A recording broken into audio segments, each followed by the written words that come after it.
से हैं। कल इस पर जरूर अपडेट करेंगे मजीद जैसे जैसे इस पर तफसीलात आएंगी। लेकिन बात अब जरा महकमा जल शक्ति के हवाले से करते हैं। कल तक कुछ खबरें थी कि वादी कश्मीर के अंदर बिजली और राशन के हवाले से पहले ज्यादा शिकायतें मौसूल हो रही थी, लेकिन अब पानी की शदीद किल्लत का भी एहसास बहुत सारे इलाकों के अंदर लोगों को हुआ है, जिसके बाद नाराजगी लोगों में काफी ज्यादा देखी गई। लेकिन शाम देर गए एक और हुक्मनामा सामने आता है, बल्कि कंसर्न अथॉरिटीज इसकी तस्दीक भी ऑफिशियली कर देती है कि अगर अब आप पानी जाया करते हैं, पहले तो ये इससे इनकार कर दिया गया कि पानी की कहीं कोई कमी पूरी यूनियन टेरिटरी के अंदर या कश्मीर सूबे में बिलखुसूस नहीं है। सोशल मीडिया पर जो खबरें इस वक्त चलाई जा रही थी उनकी तरदीद की गई।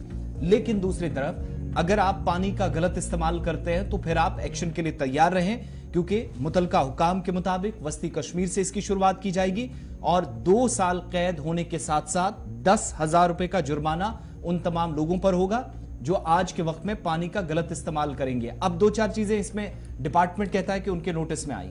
लोग तो पानी का इस्तेमाल कर रहे हैं, लेकिन एक तो कि कई लोग जो इस वक्त ज़राअत के लिए या काश्तकारी के लिए पानी इस्तेमाल कर रहे हैं तो वो मेन सप्लाई से डिपार्टमेंट कह रहा है कि पानी वहां से ले जाया जा रहा है। एक दूसरा, गाड़ियों को धोने के लिए या फिर कहीं कार वॉशिंग जो सेंटर्स है या फिर जहां पर ये काम सारा चलता है वहां पर भी पानी काफी ज्यादा जाया की जाता है, इसकी भी डिपार्टमेंट खुद बात कर रहा है। तीसरी बात कि घरों को धोने के लिए भी मेन सप्लाई का पानी इस्तेमाल करके जो लोगों के घरों तक पीने के लिए जाता है वो वहां फराहम होने के बजाय लोग गलत तरीके से इस्तेमाल करते हैं। और कई लोगों के मुतालिक डिपार्टमेंट के मुताबिक शिकायतें यहां तक आई कि मेन वाटर सप्लाई से वो मोटर का इस्तेमाल करके वहां से उसका सहारा लेके पानी की का सारा जो चेन है उसको अपनी तरफ मोड़कर इस तरीके से इस्तेमाल करते हैं। कुल मिलाकर अफसरों का मानना कि जनाब आप मोटर या बूस्टर लगाते हैं जिसकी वजह से पानी की किल्लत है, और अगर आप ये करेंगे अब आपको 10,000 रुपया या 2 साल की कैद भी होगी, और इस सिलसिले में एडमिनिस्ट्रेटिव पार्ट पर जो है वो ऑर्डर्स निकाले जाएंगे, डिप्टी कमिश्नर्स को कहा जाएगा, इस तरीके की बात है। लेकिन जरा जमीनी सूरत हाल को देखिए। जिला गांधरबल चलते हैं, पानी के जखीरे हमारे पास मौजूद है, फिल्ट्रेशन प्लांट वहां पर मौजूद है, शहर को पानी देने का दावा वहां से किया जा रहा है, लेकिन जिला गांधरबल और कंगन की आवाम कल पूरे दिन एहतजाज पर थी। और एहतजाज इसलिए था जनाब नल तो लगाए गए, पानी कहीं पर नहीं है। इस पर तुर्र इम्तियाज ये कि मुतल्लिका महकमे के अफसरान कह रहे हैं कि जनाब पानी तो बर वक्त है, गैर कानूनी इस्तेमाल इसका ना करें, यानी आप इसका गलत इस्तेमाल करें। फिर गांधरबल से थोड़ा सा नीचे आइए, श्रीनगर शहर की बाउंड्री सौरा पर आइए। सौरा के लोग गोनागो मुश्किलात से 2-4 सौरा 90 फीट और नौशहरा, वानबल, मंडीबल और आसपास के इलाके के लोग पिछले 2 दिन से काफी लोग जो है वो परेशान है। हुकूमत के साथ लगातार राब्ता करने के बावजूद भी पिछले कई दिनों से बूंद बूंद की पानी के लिए तरस रहे हैं। रंगिल वाटर सप्लाई स्कीम का ख्वाब दिखाया गया, लेकिन पानी नदारत है।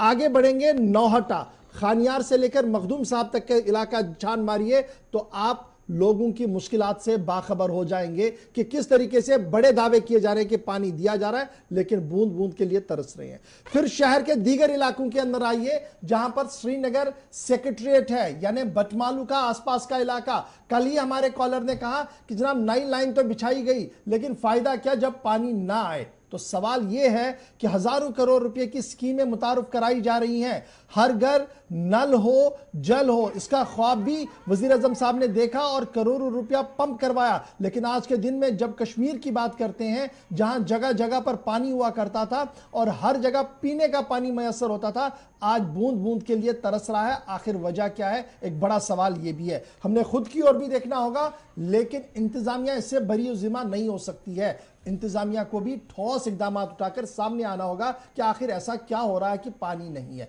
फिर जब आप जम्मू सूबे की ओर चलते हैं, वहां पहले भी पानी की किल्लत थी, लेकिन एक मैकेनिज्म को बनाया गया था, ग्राउंड वाटर मैनेजमेंट को शुरू किया गया था और एक राहत अवामी हुकूमत के दौरान बहुत सारे इलाकों के अंदर देखने को मिल रही थी। लेकिन सूबा जम्मू के अंदर भी कठुआ से लेकर रामबन तक अगर आप खंगाल कर देखेंगे तो सैकड़ों ऐसे गांव आपको मिलेंगे जहां पर आज भी 2-2 किलोमीटर 1.5 किलोमीटर लोग दूर जाकर पानी ला रहे हैं। जल जीवन के बड़े नारे अपनी जगह है, ग्राउंड रियलिटी यह है कि बूंद बूंद के लिए जम्मू कश्मीर की आवाम आज भी तरस रही है। तो ये बड़े ख्वाब, बड़ी प्रेजेंटेशंस किस बात की गवाही दे रही हैं, एक बड़ा सवाल आपके सामने है। अच्छा, तो कल जब प्रोटेस्ट भी हो रहा था तो चूंकि एक छोटे से प्रोटेस्ट की वजह से जहां खवातीन बाहर निकली गांधरबल में, तो 2 खित्तों की आवाम मुतासिर इस एतबार से भी हुई क्योंकि हाईवे पर ट्रैफिक बंद करना पड़ा, लद्दाख से आने वाली गाड़ियों को रोकना पड़ा और जो श्रीनगर और लेह को कनेक्ट करने वाली हाईवे उसको बंद करना पड़ा। जब ये एहतिजाज होता है तो शाम देर गए चीफ एग्जीक्यूटिव ऑफिसर जो एग्जीक्यूटिव इंजीनियर हैं उनके मुताबिक पानी का गलत इस्तेमाल हो रहा, बजाय इसके कि शायद कंसर्न अथॉरिटीज इस पर भी बात करती। एक इलाके के अंदर 15 दिनों के जो हमारे पास शिकायत थी और हमारे नुमाइंदे की तरफ से हमें डिटेल्स दी गई कि 15 दिनों से इस इलाके के अंदर, जहां पर ये तस्वीरें कल की आप देख रहे हैं, पानी ही नहीं है। फिल्ट्रेशन प्लांट की बात तो आपके सामने रखी, लेकिन शाम देर गए डिपार्टमेंट कह रहा है कि पानी का गलत इस्तेमाल हो रहा है, इसलिए इलाके के अंदर पानी नहीं। दूसरी तरफ वाटर कैनाल जो है उसकी मुरम्मत का काम भी हाथ में लिया गया है, वो भी मुश्किलात हैं। लेकिन जो मामला कल पेश आया उस पर कोई खास जवाब नहीं आया। थोड़ी देर बाद एक ऑर्डर सामने आता है, बल्कि इस पर जो वर्बली है वो भी कंफर्मेशन कर दी जाती है कि अब आपको 10,000 का जुर्माना, 2 साल कम से कम कैद होगी। इस तरीके से अगर आप करेंगे तो ये सारा सिलसिला पूरे दिन चला है।